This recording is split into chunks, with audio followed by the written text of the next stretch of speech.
Assalamualaikum warahmatullahi wabarakatuh. Halo teman-teman Otak Kencat dimanapun kalian berada. Kali ini kita akan membahas mengenai soal SKB Sosiologi. Tetap stay tune di channel Otak Kencat ini. Please like, subscribe, and comment. Bagikan juga video dari Otak Kencat ini ke sosial media teman-teman semuanya. Topik penelitian sosial. Soal nomor 1. Dalam mewawancarai responden, Bayu belum mengetahui secara pasti data apa yang akan diperoleh, sehingga lebih banyak mendengarkan jawaban responden. Setelah mendengarkan jawaban responden, Bayu kemudian menganalisis jawaban responden terlebih dahulu sebelum memberikan pertanyaan selanjutnya. Teknik yang digunakan oleh Bayu adalah A. Wawancara bebas, B. Wawancara terstruktur, C. Observasi non-partisipan, D. Observasi sistematik, E. Observasi eksperimental. Kira-kira yang mana teman-teman teknik yang digunakan oleh Bayu? Yaps, betul banget. Yang A. Wawancara bebas. Pembahasannya, wawancara tidak terstruktur merupakan wawancara yang bebas ketika peneliti tidak menggunakan pedoman wawancara yang telah tersusun secara sistematis dan lengkap dalam pengumpulan data. Pada wawancara tidak terstruktur, peneliti belum mengetahui secara pasti data apa yang akan diperoleh, sehingga peneliti lebih banyak mendengarkan apa yang diceritakan oleh informan atau responden. Setelah mendengarkan jawaban responden, peneliti kemudian menganalisis jawaban responden terlebih dahulu sebelum memberikan pertanyaan selanjutnya. Oke ya teman-teman, lanjut lagi kita ke topik berikutnya, yaitu masyarakat multikultural dan perubahan sosial. Soal nomor 2. Negara Amerika Serikat banyak melakukan investasi seperti peminjaman dana pembangunan untuk Indonesia sebagai negara berkembang. Peminjaman dana pembangunan yang dilakukan Amerika di Indonesia adalah globalisasi dalam bentuk A. Globalisasi perdagangan, B. Globalisasi pembiayaan, C. Globalisasi produksi, D. Globalisasi pembangunan, E. Globalisasi produksi. Kira-kira yang mana teman-teman jawabannya? Yoi, betul banget. Yang B. Globalisasi pembiayaan. Pembahasannya, usaha investasi asing dari negara maju ke negara berkembang dalam bentuk peminjaman dana pembangunan adalah salah satu bentuk dari globalisasi ekonomi dalam hal pembiayaan. Tujuannya adalah agar negara maju bisa dapat mengakses lebih mudah untuk memasuki negara berkembang dalam bentuk pemanfaatan sumber daya alam dan penanaman modal asing seperti mendirikan perusahaan di negara berkembang. Globalisasi ini tidak hanya membawa keuntungan bagi Indonesia dalam melakukan pembangunan, akan tetapi dapat memberikan kerugian apabila peminjaman dana investasi tidak segera dilunasi, karena hutang yang dimiliki Indonesia akan semakin besar. Oke ya, sampai di sini. Lanjut lagi ke topik berikutnya, masyarakat multikultural dan perubahan sosial. Soal nomor 3. Perkembangan ilmu pengetahuan dan teknologi dapat mempermudah berbagai kehidupan manusia. Di bawah ini contoh perkembangan iptek yang dimanfaatkan dalam bidang pendidikan adalah A. Penggunaan aplikasi yang membantu proses belajar melalui smartphone, B. Peningkatan hasil produksi padi dengan bantuan traktor, C. Peningkatan pendapatan nasional karena kegiatan ekspor barang meningkat, D. Terbukanya lapangan pekerjaan baru, E. Memudahnya budaya lokal karena tergantikan oleh budaya luar. Gampang banget ini teman-teman. Yang mana contoh perkembangan iptek bidang pendidikan? Yoi, betul banget. Yang A. Penggunaan aplikasi yang membantu proses belajar melalui smartphone. Pembahasannya, perubahan sosial dapat terjadi pada berbagai kehidupan manusia seperti teknologi, sosial, budaya, politik, dan pendidikan. Perkembangan iptek yang terjadi sebagai wujud perubahan sosial dapat memudahkan kehidupan manusia, seperti memudahkan proses pembelajaran melalui internet, penggunaan aplikasi belajar melalui komputer ataupun smartphone untuk membantu siswa dalam belajar, merupakan contoh dari pemanfaatan teknologi dalam dunia pendidikan. Cukup jelas ya teman-teman, lanjut lagi ke soal nomor 4.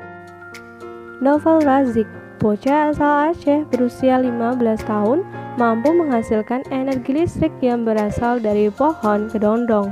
Ia menjelaskan untuk memproduksi listrik dari pohon kedondong hanya dibutuhkan tembaga, logam, dan kain atau tisu.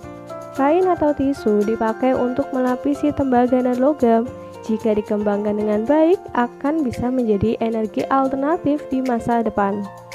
Faktor perubahan dari ilustrasi tersebut adalah A. Budaya luar, B. Penemuan baru, C. Kondisi alam, D. Peperangan, E. Konflik. Kira-kira yang mana teman-teman faktor perubahan dari ilustrasi yang tadi disebutkan? Yoi, betul banget, yang B. Penemuan baru. Pembahasannya, perubahan sosial adalah perubahan yang terjadi sebagai suatu variasi dari cara hidup yang telah diterima karena adanya perubahan kondisi geografis, kebudayaan material, komposisi penduduk, ideologi, maupun adanya difusi atau penemuan-penemuan baru dalam masyarakat. Penemuan baru menjadi salah satu faktor internal dalam perubahan sosial jika hasil penemuan tersebut didayagunakan. Manakala suatu pengetahuan baru dimanfaatkan untuk mengembangkan teknologi, biasanya akan disusul oleh perubahan yang besar. Berdasarkan pernyataan soal, Novel Razik berhasil menemukan alternatif sumber energi listrik dengan menggunakan pohon kedondong. Penemuan tersebut bila dikembangkan dengan baik akan bisa menjadi energi alternatif di masa depan. Hal ini menunjukkan bahwa penemuan baru dapat menyebabkan terjadinya perubahan sosial dalam bidang teknologi. Tetap stay tune terus di channel Otak Kencer ini. Please like, subscribe, and comment. Bagikan juga video Otak Kencer ini ke media sosial teman-teman semuanya. Oke, kita lanjut lagi ya ke soal nomor 5. Kita harus menyadari bahwa kehidupan masyarakat Indonesia sangat majemuk dalam suku bangsa dan budaya. Keberagaman suku bangsa dan budaya itu akan berdampak negatif berupa timbulnya pertentangan antar budaya jika tidak benar-benar ditangani secara tepat. Peran masyarakat dan pemerintah dalam menjaga kelestarian keberagaman budaya yaitu A. Menghidupkan budaya nasional yang semakin tenggelam digusur budaya asing. B. Hubungan harmonis antar elit dan golongan budayawan. C. Menolak perubahan sosial sehingga tidak terjadi perubahan nilai dan norma sosial. D. Mengembangkan sikap etnosentrisme di masyarakat. E. Mengatur masyarakat dalam mengembangkan kebudayaannya. Kira-kira yang mana nih jawabannya yang paling tepat teman-teman? Bener banget, yang A. Menghidupkan budaya nasional yang semakin tenggelam digerus budaya asing. Pembahasannya, peran masyarakat dan pemerintah dalam menjaga kelestarian keberagaman budaya dapat dilakukan dengan menghidupkan budaya nasional yang semakin tenggelam digusur budaya asing agar generasi muda mengenal budaya nasional dan proses pewarisan budaya yang dapat terus terlaksana. Menghidupkan budaya nasional dengan cara yang pertama, membangun sarana lembaga, pusat-pusat penelitian, pengkajian, penyajian, dan pendidikan kebudayaan. Yang kedua, bisa dengan membangkitkan dan mengembangkan pembendaraan kebudayaan nasional.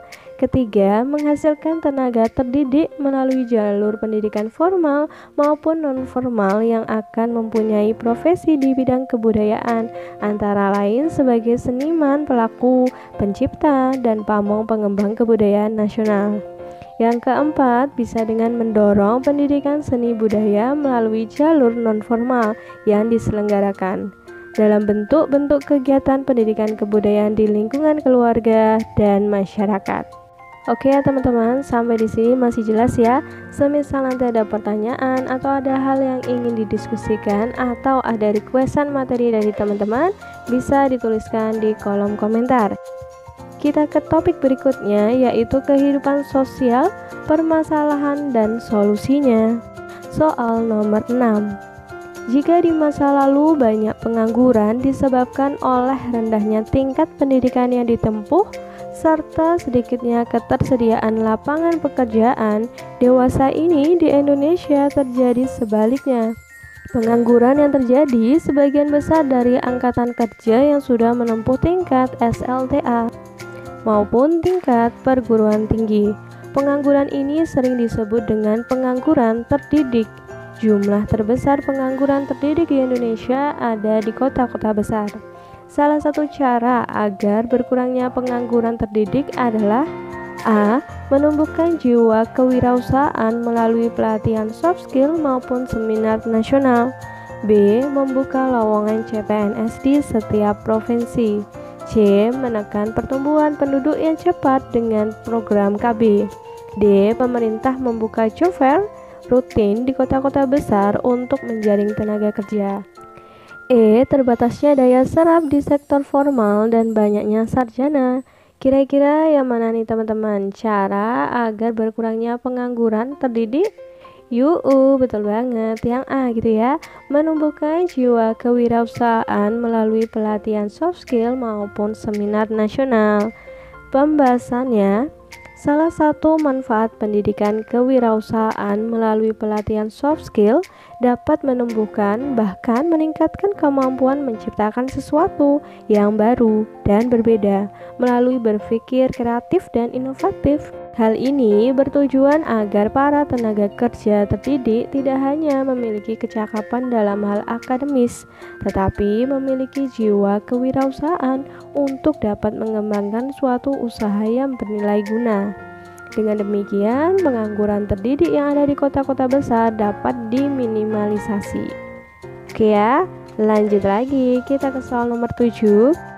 Konflik yang terjadi antara Palestina dan Israel membuat seluruh masyarakat Palestina bersatu untuk melawan masyarakat Israel.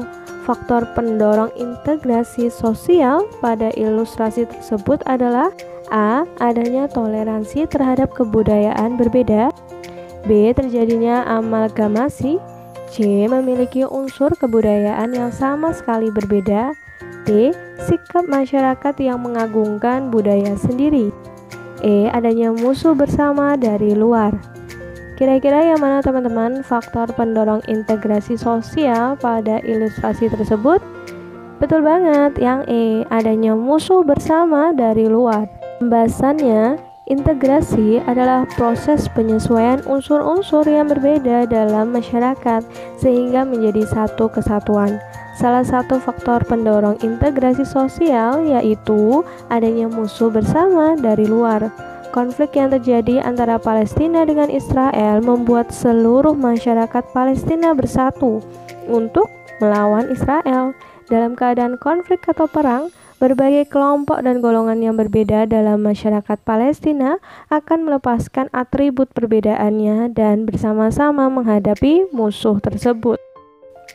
Kita lanjut lagi ke soal nomor 8. Konflik intoleransi umumnya begitu kuat karena terprovokasi oleh sentimen agama. Kondisi inilah yang kemudian sering dimanfaatkan kelompok radikal untuk terus melontarkan propaganda radikalisme. Banyaknya orang terpengaruh informasi sesat yang pada akhirnya dijadikan dasar untuk melakukan tindakan yang bersifat destruktif. Salah satu penyebab banyaknya informasi sesat di masyarakat adalah A. Banyaknya pengguna smartphone memiliki pendidikan rendah. B. Rendahnya kemampuan berpikir kritis mahasiswa. C. Banyaknya ormas radikal. Option D. Pers semakin bebas dan media online semakin tidak terkendali, sehingga informasi yang valid dan tidak bercampur menjadi satu. E. Kurang menghargai kekayaan kelompok lain.